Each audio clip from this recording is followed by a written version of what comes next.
How do you start a house church? You have this in your heart to do. It's just you and your spouse, or you and your kids, your family. How does it start? Certainly in Scripture, we see certain patterns. One of those is that the people who joined in house churches were people on the same spiritual page. That is, for instance, in Corinth, in Acts chapter 18, we see Jews, Greeks, and Romans all together. Socioeconomically, they were far apart, very different. But in terms of where they were spiritually, they were on the same DNA, so to speak. They were new believers in Jesus. So the first thing you want to look for is people who have your spiritual DNA. They're on your spiritual page. They're looking for something real. They're looking for informal, in the home, family-based, something that's safe, something that's secure, something that is balanced. And so who are those people? Do you know any right now? Perhaps you don't. We've had house churches. Let me just give you a smattering of experience over the last couple of decades plus of doing this. We've had house churches that started with their own family, husband, wife, kids on a Sunday morning cooking pancakes every Sunday morning. That was their house church. Everybody in their PJs, and they have a Bible study. It's something kid-oriented, and they eat their pancakes. And that house church went on for about a year until the older sister, who had gone off to college, was home one weekend and was relocating back locally and happened to be there that Sunday morning. And she said, "This is great." And then she said, "I want to bring a friend." And so once the friends started coming, there went the pajamas, and it moved from pancakes to more of a brunch, and other people started coming. But they had gone on for a year, just husband, wife, and their 3 kids. Sometimes it's like that. Sometimes it's just a couple of individuals meeting for coffee or tea to discuss what's next in their life, what the Lord is doing.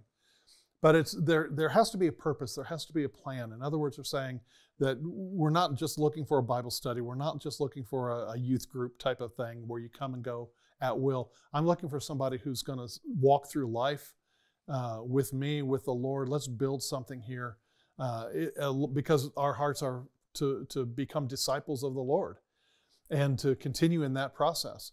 And so at some point, maybe that core couple or that core family might invite friends over for a dinner, say a Friday night or a Saturday night, and they might invite them over for a meal, and everybody's gathered around and they're talking and sharing life.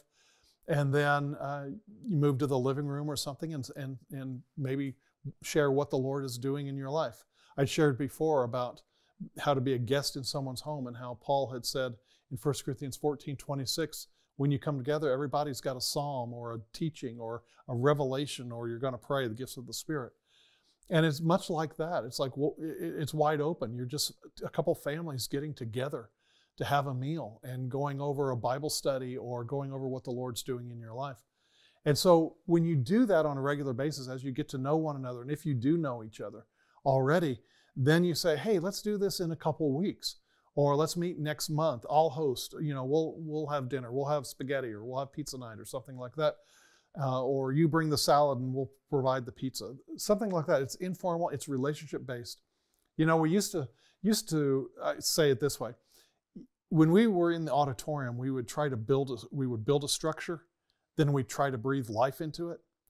But now we look for life, and then we build just enough structure to facilitate that life. And that way, when life changes, the structure can change. So the point is the relationships. You look for where that life is. And so a lot of house churches start with just their family. A lot of house churches start with inviting 1 or 2 others over for a meal, and it goes and grows from there. And you think, where do these people come from? Well, we have a pattern in Scripture about this. Paul's method of sharing Jesus was that he went to the synagogues. If you look at Corinth, for instance, in Acts 18, if you look at, he wanted to in Philippi, there was no synagogue there. There was no joining together of the Jewish people. There were under 10 adult males there in Philippi. So he went down to the river where women were praying, and he met Lydia. And so, but he would go there and he'd share about Jesus with people who already believed in the God of Israel.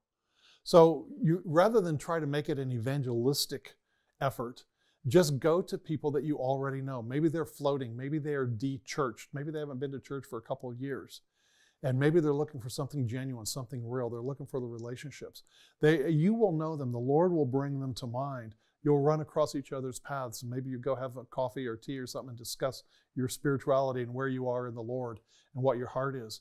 But at some point you get together in the home because it flows from the family. The house church is really not about the house. It's about the family. It's about the home, the intangible elements of safety and security and peace and balance there. And so you get together with people you're comfortable with having in your home, and they are comfortable with having you in their home. And a lot of house churches start like that. Also, one of the options that we find in this world is, in our network at least, we've got lots and lots of people doing online meetings. Zoom, GoToMeeting, different venues like that. People meet regularly for Zoom meetings spread across states, sometimes multiple states and countries, because there's no one near them on the same spiritual page.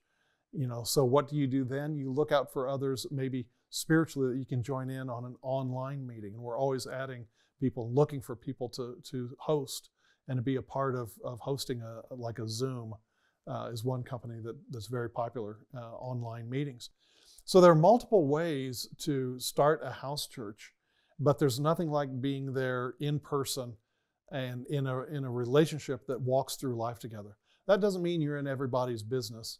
It just means that you're on the same spiritual page. You're getting to know one another. You're seeing what the Lord's doing. You're praying for one another. You're sharing. And the Lord then touches your hearts in that way. So where did they come from? In John chapter 1, verses 41 through about verse 47, we see Andrew introducing his brother Peter to Jesus. So there's family. We're told that Philip was from the same town as Peter and Andrew. So that's a neighbor. We're seeing that Philip had a friend named Nathanael who didn't believe in Jesus when he said, "Hey, can anything good come out of Nazareth?" Jesus said, "I saw you sitting under the fig tree." So that's a friend. So you've got friends, neighbors, and family members right there in John chapter 1, about verses, if you start with verse 40 through about 44, 47. And the next one we see is in Luke 5:10. And in Luke 5:10, we're told that Peter is a partner in the fishing business with James and John. So we now have coworkers, family, friends, neighbors, coworkers.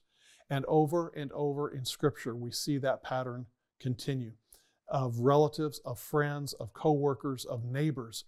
And they are sought out because they are on the same spiritual page, that they want the same things out of their faith. They don't want any more of the show, the performance. It's about a flow, not a show.